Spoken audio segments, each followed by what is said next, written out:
Très bien. Si j'arrive à trouver quelqu'un qui peut me montrer un endroit où une seule personne ait jamais été baptisée au nom du Père, Fils, Saint-Esprit, je quitterai la chair et je dirai que je suis un hypocrite. Si quelqu'un avait été baptisé d'une autre façon, il devait venir se faire rebaptiser au nom de Jésus-Christ pour recevoir le Saint-Esprit. Exactement. C'est ce que la Bible dit. Maintenant, vous voyez, on prend une théorie au lieu de prendre la vérité. Maintenant, regardez l'Écriture. Ne dites pas, eh bien, frère Branham l'a dit. Regardez l'Écriture là.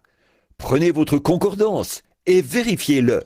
Et dès que, remarquez, chacun de ces âges de l'Église avait son nom, jusqu'à ce qu'on en arrive à cet âge de l'Église ténébreux.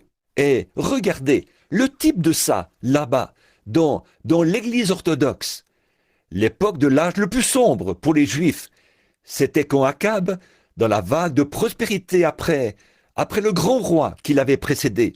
Avant ça, Israël était en plein essor. Et Akab est venu, un croyant frontalier, un état de tiédeur. Il est allé épouser cette petite princesse, Jézabel, qui était une idolâtre. Et il a fait entrer l'idolâtrie en Israël. Vous vous souvenez de ça, n'est-ce pas? Ce très beau type.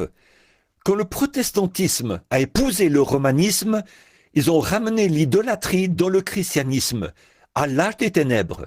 Exactement. Géographiquement. Maintenant, regardez bien comment ça se retrouve de ce côté-ci. Ici, vous avez quoi? Un substitut du Saint-Esprit, une hostie. Un substitut du baptême d'eau au nom de Jésus-Christ, Père, Fils, Saint-Esprit. Ils ont tout remplacé. Je peux prendre ça et le prouver par l'Écriture. Un substitut après l'autre. Et Martin Luther était d'accord avec ça. John Wesley a continué sans hésiter avec la même chose. Il était d'accord avec ça. Jamais personne dans la Bible n'a jamais été aspergé. Ça n'a jamais existé. Ça n'a jamais existé dans la Bible. Absolument aucune commission ni aucun ordre de le faire. Mais vous le permettez, c'est vrai, vous le permettez. Ils sortent, ils prennent cette petite salière et ils vous aspergent avec ça. Pourquoi? C'est l'Église catholique qui a commencé ça.